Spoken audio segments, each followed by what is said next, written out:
Okay. So, hey everybody, welcome, welcome, welcome. This next assignment is going to be a little bit different than the first. This is not a piece of historical fiction.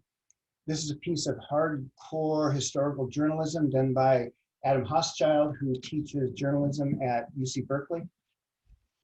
And when this book was published in the late 90s, it really changed how we as historians and the world look at European new imperialism in Africa. It really changed the way we think about it completely. It reminded us what we have collectively as a society forgotten about. The people of Africa have not forgotten about this, especially the Congo, but we as Westerners have. So he aptly titles the book King Leopold's Ghost, and it's a story of greed, right, by Leopold and others, terror by Leopold and others, and heroism, right? So there's an aspect of this, and he calls it one of the first international human rights efforts the world has seen. And I think he makes a good argument for that. And he uses the case study of the Belgian Congo, which is in colonial Africa. That's the name of the book. Excuse me. And I don't know if we know a lot or a little about Africa. Most folks in the United States and elsewhere don't know much about it. I mean, nor do I really. I keep trying to improve my knowledge about Africa. It's the most ethno-linguistically diverse continents in the world. And look how big it is. So if you take Africa and you can put China in there, you can put China Part 2, whatever that means. Japan, UK is about as big as Madagascar. India is about as big as this part of the Horn of Africa and Ethiopia and elsewhere. You can smush Eastern Europe in there and all these European countries. Oh, and while you're at it, here's the United States, right? Covers much of the Saharan desert up here. And this is just to give you an idea of the size of Africa. I don't think you're sharing your screen because I can't see anything. Goodness gracious, thank you so much. Hannah, you can't wait to show. Okay, there we go. All right, does that make more sense? Yeah. Okay, so all those words I said, here is the image for it. Africa's big. You can chunk up a lot of these other countries in the world inside of it. I'm gonna pick on you, Hannah. Did you know Africa was that big? You can stuff all those other countries inside of it? Well, I never thought to stuff all the countries inside of it, but I did know that it was a fairly big continent. Maybe stuff is the wrong action verb, but you're right. This just gives you perspective on how big it is. Another thing that blows me away, and I love maps, so I'm sorry, I'm going to show my geographical bias because I just love looking at maps. I love geography. Look how ethno-linguistically diverse Africa is. So the map on the left, all the different colors just means all the different root languages in Africa. The map on the right shows you all the individual ethno-linguistic different groups in Africa. In other words, the people in this little sphere here speak different than these people in this little teardrop here, right? Look how many different languages are spoken in Africa. Isn't that crazy? So the area our book is going to concentrate on is right here. It's going to be called the Congo.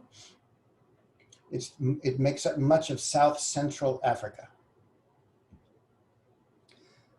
So backing up to get a broader view, in the if you just took a snapshot of the world in one perspective and looked at the 1760s, Europe controlled about 35% of the world. Not 100%, but the brand of colonialism you read about in Isabel Allende and we talked about in the last. So 35%, if you fast forward to 1914, right on the eve of World War I, Europe controlled about 84% of the world, Europe and the United States, right? These Western European and United States and Russia world powers. That is a huge, huge difference. How did this happen? How was this able to happen? Well, that's the subject of this class all the way to Thanksgiving break. This is what we'll be talking about. So can I pick on you, Hannah? Anything strike you about this map?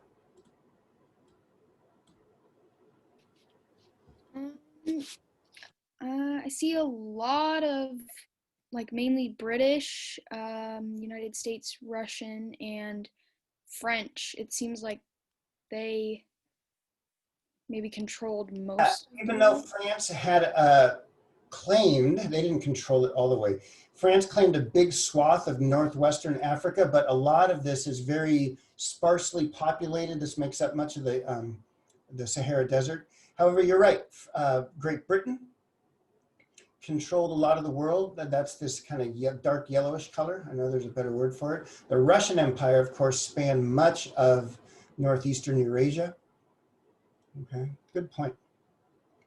So we're going to dial in our focus about the new imperialism and look at Africa, but we're also going to touch on a few other examples during this little over a month exploration of the new imperialism. So this map shows you how European leaders carved up Africa in this meeting in 1885 in Berlin, which you'll read about, and I'll be talking about. And look at, it was literally carved. These borders were carved out by European diplomats without any Africans in the room, mind you. Remember, it's always important to know who is invited to the party and who is not invited to the party. And this is the area we'll be looking at, the Belgian Congo, controlled by one individual person, King Leopold of Belgium. And if you'll notice, Ethiopia. I don't know if you can see, Hannah. Can you see Ethiopia over here? Yeah. Who controls Ethiopia? It's independent. Independent, okay. You know the fictional movie Black Panther? Yes. This is, in a way, a fictional history of Ethiopia, okay? Because they were able to keep European colonists out of their region. The European colonists who tried their hardest to conquer Ethiopia were the Italians, but they failed to do so. And still to this day, Ethiopia is very proud for being one of the only African regions that was not conquered. South Africa doesn't really count because they were colonized by the Dutch and the British about 200 years earlier, 150 years earlier. What was the result in Africa to all this? Like, how do we end this investigation come November? Well, on one hand, well, that's a very bad pun. I didn't mean that at all. Because this image shows many one-handed Congolese people. Because one of the brutal ways in which the Belgian Congolese colonial regime enforced their resource extraction, mostly elephant tusks and rubber, was if you didn't pay the quota, right, you or a family member would lose a hand. And this disturbing picture was taken by people who wanted this to end. So this is part of the human rights movement and the heroism that many Africans and non-Africans tried to do to end this genocide that happened in the Congo. What do I mean by genocide? Well, in 1885, it's estimated that the Congolese population was about 20 million. By 1906, at the end of King Leopold's reign, only 10 million Congolese remained, right? 10 million people were killed during his regime in Africa. A horrific, horrific genocide that we've only recently been re-remembering and trying to come to grips with. I'm going to show you. So you all are going to begin assignment 2. And assignment 2 is broken up into different parts, and we're going to end it November 22nd.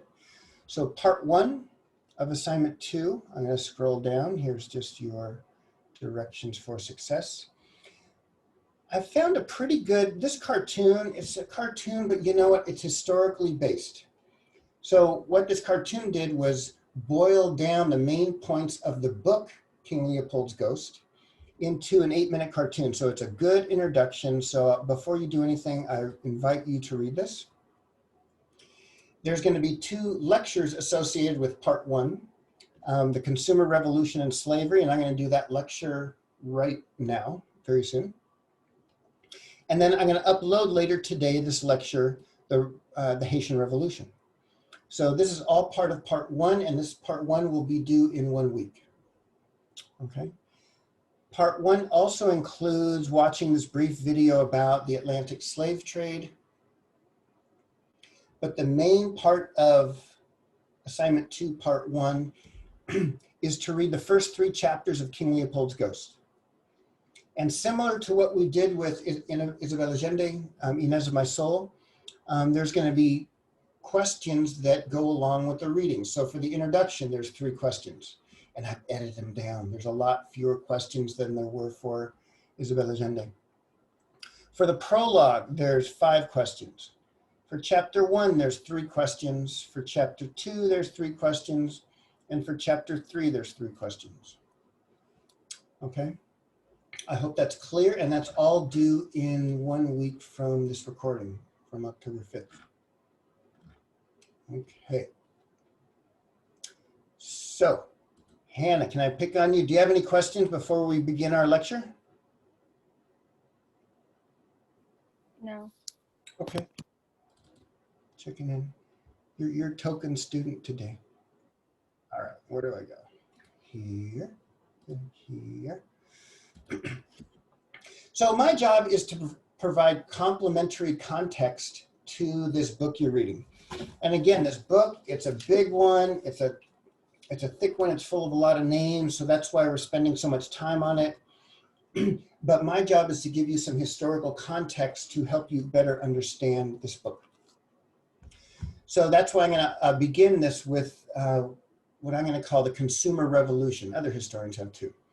So this is the consumer revolution, and what role did slavery have to play? We'll start with Marie Antoinette. Hannah, have you heard of Marie Antoinette, this famous French woman? Yes. What do you know about her? I know that she married, was it King Louis and they moved into the Palace of Versailles, and I don't really know that much about her. Good enough. So she was the Queen of France in the late 1700s. She married King Louis, one of the King Louis, there's a whole bunch of them. And she was the queen, and she was famous for dressing up like many royalty in Europe in the latest fashions, right? Still today. So here she is donning a muslin cotton. Muslin cotton is still around today. It's a very fine cotton. Oh, yay, Katie's with us. And here she is showing the rose of royal authority. Roses are a symbol of royal authority. But I use her as an entry point to talk about the consumer revolution. Hello, Katie. Can you hear me and see me? Where's Katie? Are you there, Katie? Oh, let me turn on the chat.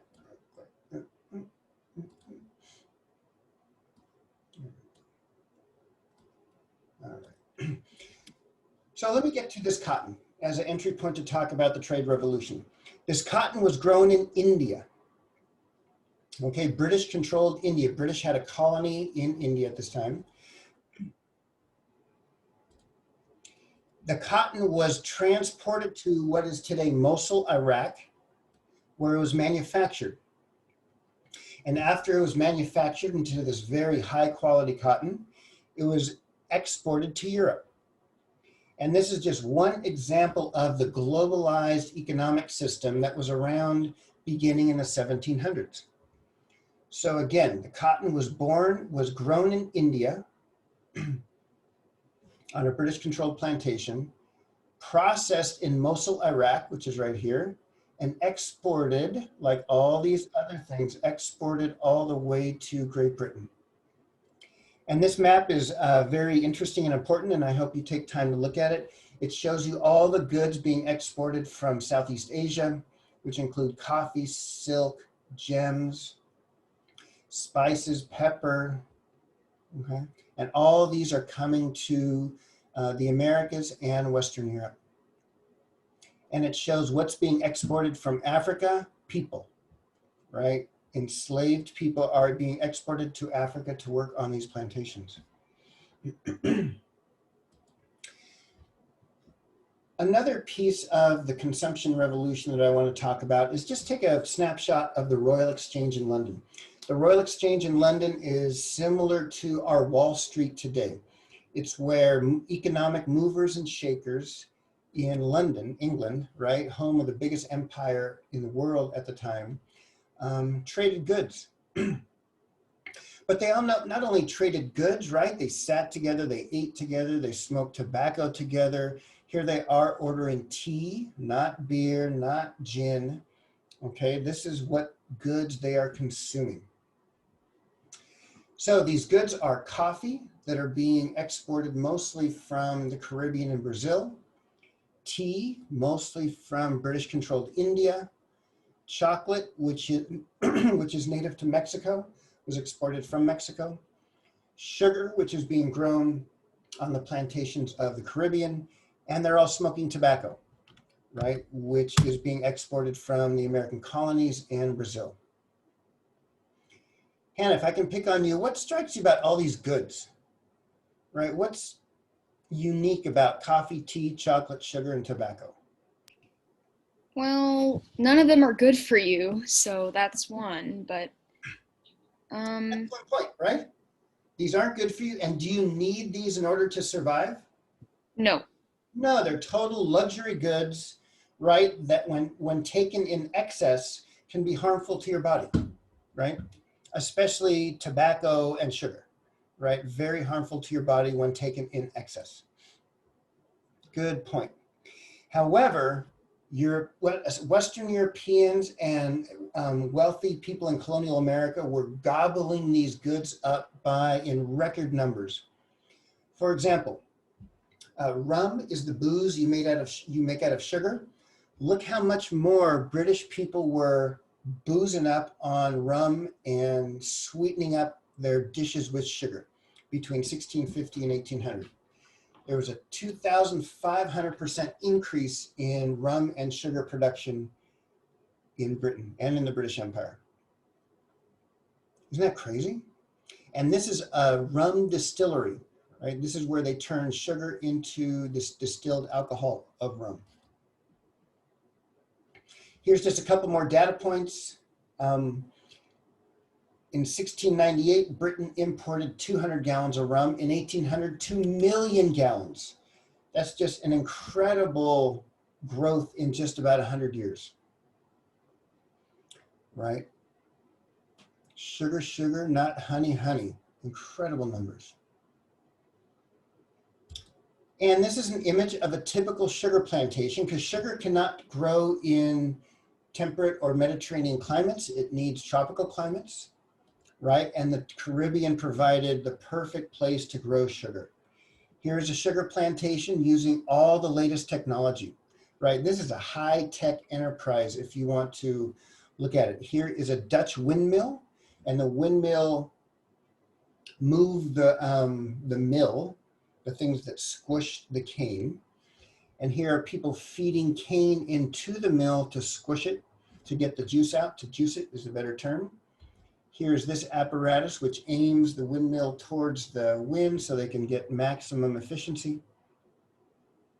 So here's just an example of how the sugar is produced. And here is the white owner or manager over here. And you can see the rest are Africans working in the West Indies, which is the Caribbean. Where do all these goods come from? Well, here's a coffee plantation in Brazil. And again, you'll see the white manager, right, in the shade over here, while the other folks, right, the Brazilians, the Afro-Brazilians are picking the coffee, roasting it, and letting it out to dry. Here is a chocolate plantation in the West Indies, which is the Caribbean. Here are the chocolate pods. Right, and again, this is from the actual early 1900s. This photograph is taken, so it's a little at the end of the time we're looking at. And here's a Virginia tobacco plantation. And you can tell it's Virginia because here's a guajolote or a turkey. Turkeys are native to North America.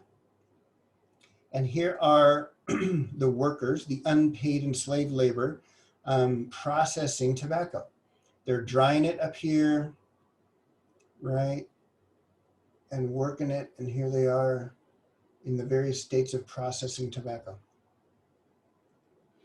Tea, another item that was highly sought after. And the tea comes from British India. Here is an image of the British Indian tea plantation. Okay. And if I could stop and annoy Hannah one more time. Hannah, how did British people like to eat tea, like to drink tea? Didn't they like to put milk in it? Milk and sugar? Milk and sugar? Yep. And how did they actually pour the tea into their little cups and stuff? From a teapot? Yeah, and if you want to show off that you're really wealthy and really with it, you had a silver teapot. You had a whole tea set, right? So you're using imported India grown tea. You're presenting it to your friends and family, right? At a very sumptuous gathering in your living room during tea time. And you're using Peruvian or Mexican silver, right? Reshaped into a tea set. So geez, here's like assignment 1, where does all that silver go? Well, a lot of it went to making teapots, a lot more of it went to China. That's another story. And where was the silver produced and processed? Well, as you saw from last lecture, it was processed in, for example, a silver works in South America. Very rough stuff, processing silver. You're dealing with a lot of chemicals, you're in the mine, extracting the ore. It's a very arduous and nasty, nasty job. So this is just a little glimpse into the trade and consumer revolution. A lot of these goods coming from colonized areas are coming into British North America, Great Britain, or Western Europe and wealthier areas, right, and being processed and transferred into manufactured good like the tea set, and then exported. Meanwhile, enslaved Africans are being brought over to the West Indies to produce the sugar and coffee and chocolate.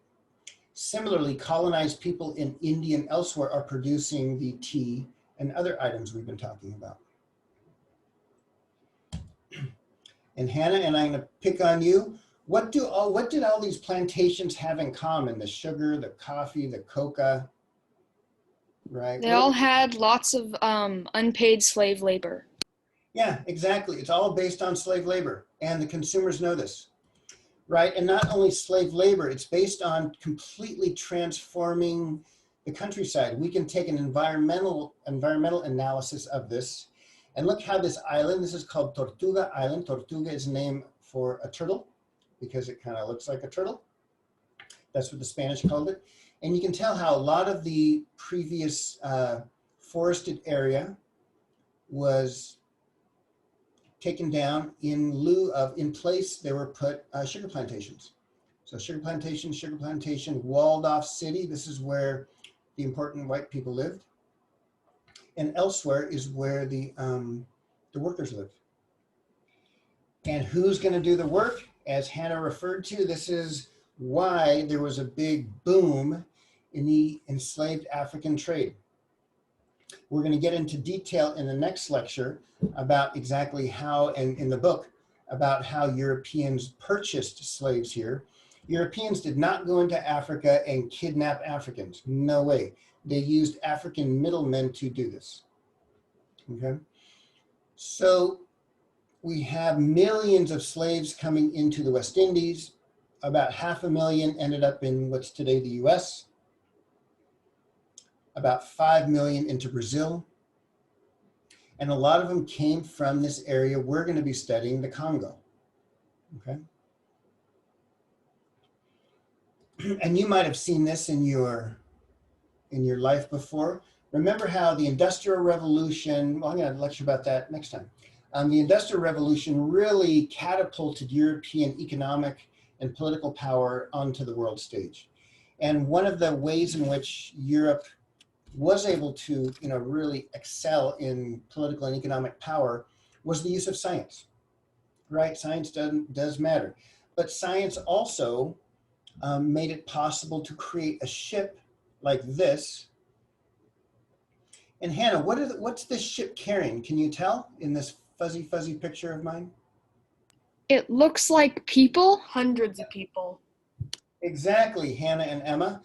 The ship was created to maximize the number of people you could carry in your cargo bays, right? There's how many layers? One, two, three, four layers of people, all laid together and chained together side by side because they didn't want to be there, so you had to chain them down.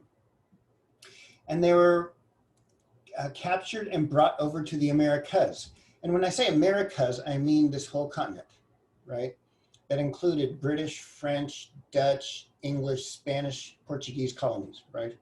All these different European empires had colonies here. Why was this such a big business? Well, in the 1670s, right, a European slave mover, distributor, right, could buy an African person for about three pounds. 3 pounds is the England's money, these pounds. So 3 pounds on the African coast. Then if you brought them all the way to the West Indies alive, because millions of them died in transport, you could make 15 pounds. So whoa, you're making a huge profit in people. Okay. And this huge profit in people created the biggest per capita company in world history, right? Google and Jeff Bezos' company, Amazon, can't even touch the economic dominance that the British Royal African Company had at this time.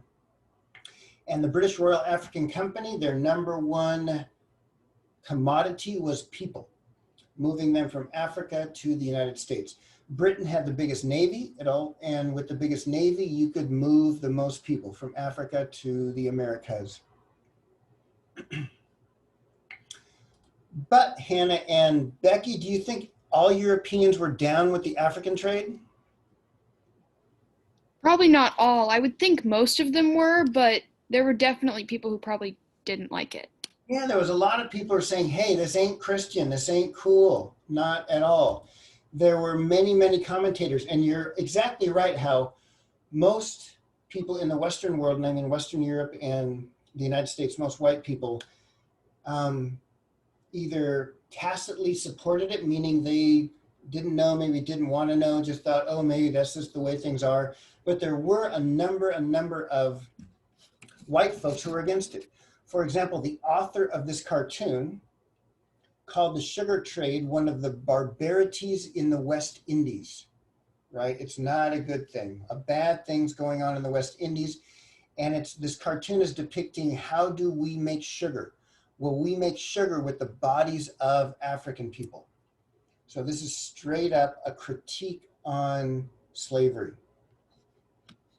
There was even numerous folks who boycotted sugar, boycotted West Indian sugar, which is the Caribbean. And instead of buying West Indian sugar, they said, you know what, if you buy East Indian sugar, East India is like the Philippines and this area over here, East Indies and West Indies. And remember, these names, West Indies and East Indies, are the way they are because when Columbus came over here, remember, he just called this India, right? We're in the Indies, just totally misnamed it, and the name still sticks. So it still sticks. So on one hand, many folks criticized all this consumption of sugar and rum based on the fact that it was created by slaves. And there was another line of critique as well. And Hannah and Emma, if I could pick on you, what might be another line of critique about all this consumption, given that these goods, you don't really need them and you're consuming a lot of them? Most of the people that were getting these like luxuries were royalty. I'm pretty sure it wasn't like just offered among I guess the peasants or whatever. No, that's a good point. Initially, it was very expensive, so only wealthy people could buy this stuff. But pretty soon, the price started to drop and drop and drop. So more and more people in Western Europe and the United States could afford to buy sugar, tobacco, or tea. And it became something cool, and they wanted to do it because, hey, all the cool folks are doing it, so we want to do it too. So pretty soon, the price got low enough. So this was a pretty common thing to consume for everyday Western Europeans and Americans. But I don't know, I'm going to test your Bible school knowledge. What does the Bible say about eating too much of anything or consuming too much of anything? That you're a glutton? Yeah, it's a deadly sin, right? You're a glutton, right? Exactly. One of the deadly sins in the Christian Bible is don't consume too much. So there was also a critics in Western Europe and the in colonial America about all this consumption. For example, you know the parts of the Bible about the rich man, right? What's the parts of the Bible about the rich man going to heaven? You know about the camel going through a needle and a rich man going to heaven and all that? It's okay. I won't call up your Sunday school teacher, even if you like. No, not really. Okay. In Luke 16:19 through 23, this is one of the lessons in the Bible. And Luke is one of the, well, you know, Luke. There was a certain rich man which was clothed in purple and fine linen and fared sumptuously every day. In other words, he ate a lot and was a rich guy. And there was a certain beggar named Lazarus, which was laid at his gate, full of sores and desiring to be fed with the crumbs which fell from the rich man's table. In other words, the poor beggar man, full of sores, named Lazarus, knocks on this rich guy's door and says, please, please help me, man. Can you spare a dime? And it came to pass that the beggar died and was carried by the angels into Abraham's bosom. In other words, he went to heaven. The rich man also died and was buried.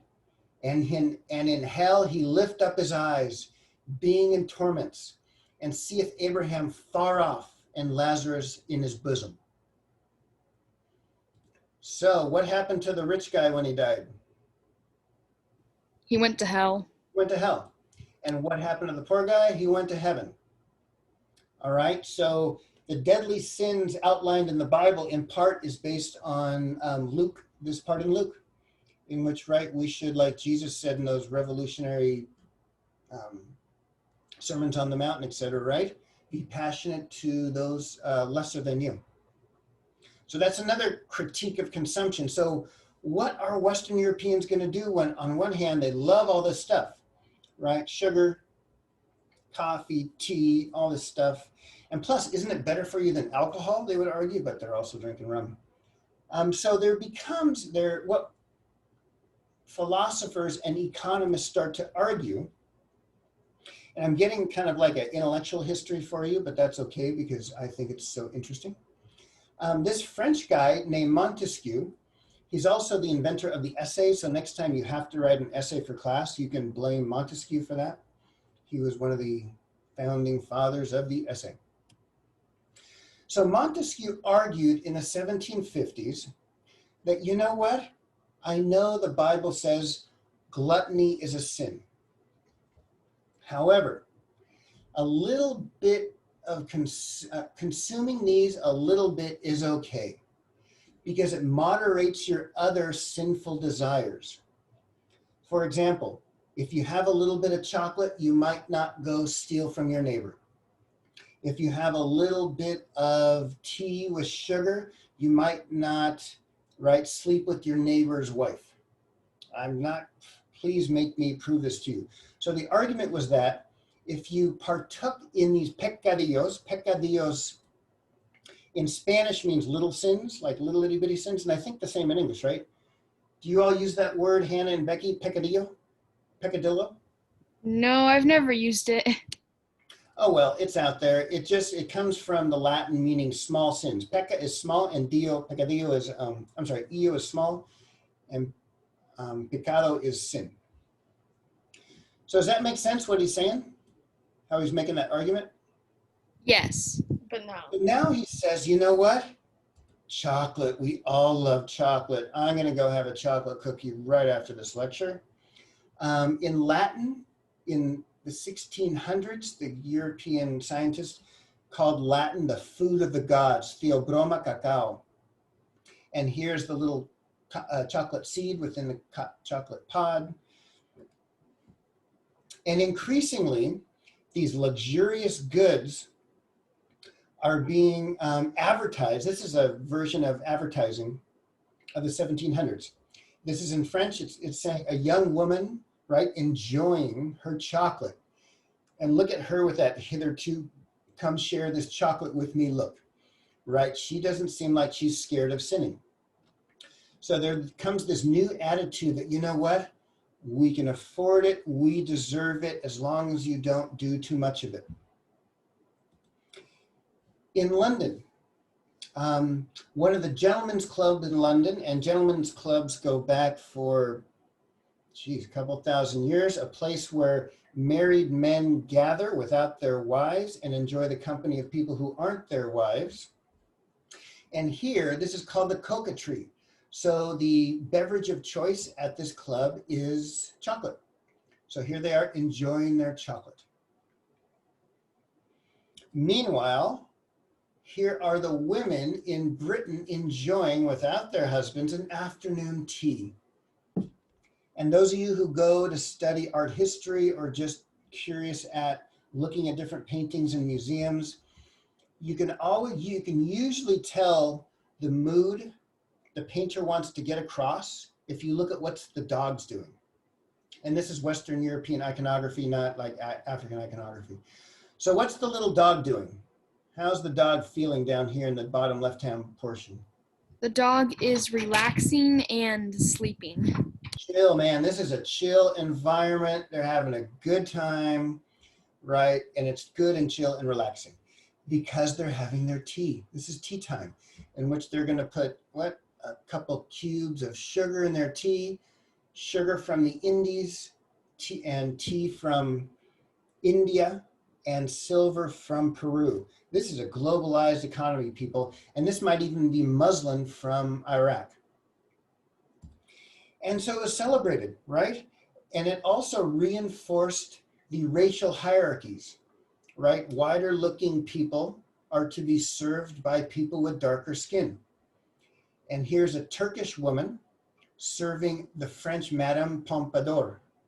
And here is the Turkish woman serving her tea while she luxuriates, right, on a big pillow. Tobacco is being, so where does tobacco from? Tobacco is a native of the Americas, right? Native of Venezuela and Virginia and Brazil. So the first time Europeans got a taste of tobacco was when it was exported from the Americas. So tobacco was marketed as this exotic Native American thing. And what's more exotic and Native American than the Amazonian women? And I think we talked about the myth of the Amazonian women way back at the beginning of the semester. So here's the top of a cigar box showing these half-clothed, quote unquote, Amazonian women.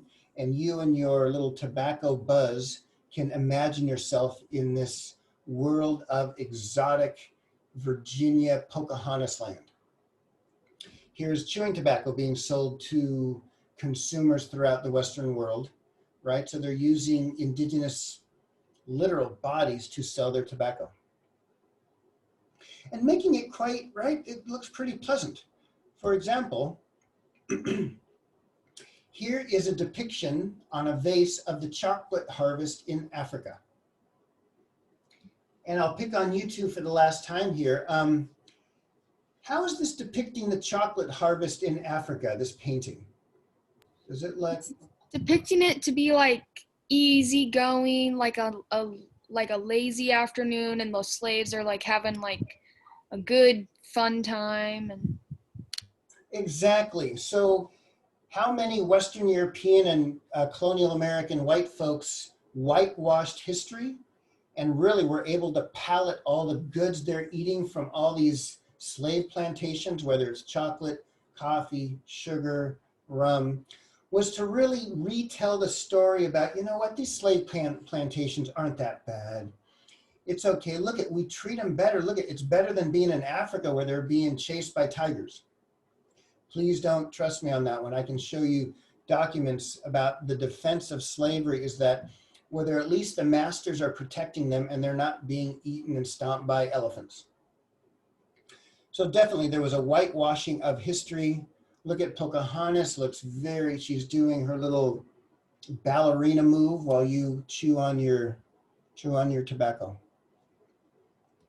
So exactly, there was a whitewashing of history in order for Europeans to stomach it, right? So I hope this lecture, and please Zoom me, those of you who haven't joined me, if you have any questions about the revolutions in trade and consumption and the role slavery played.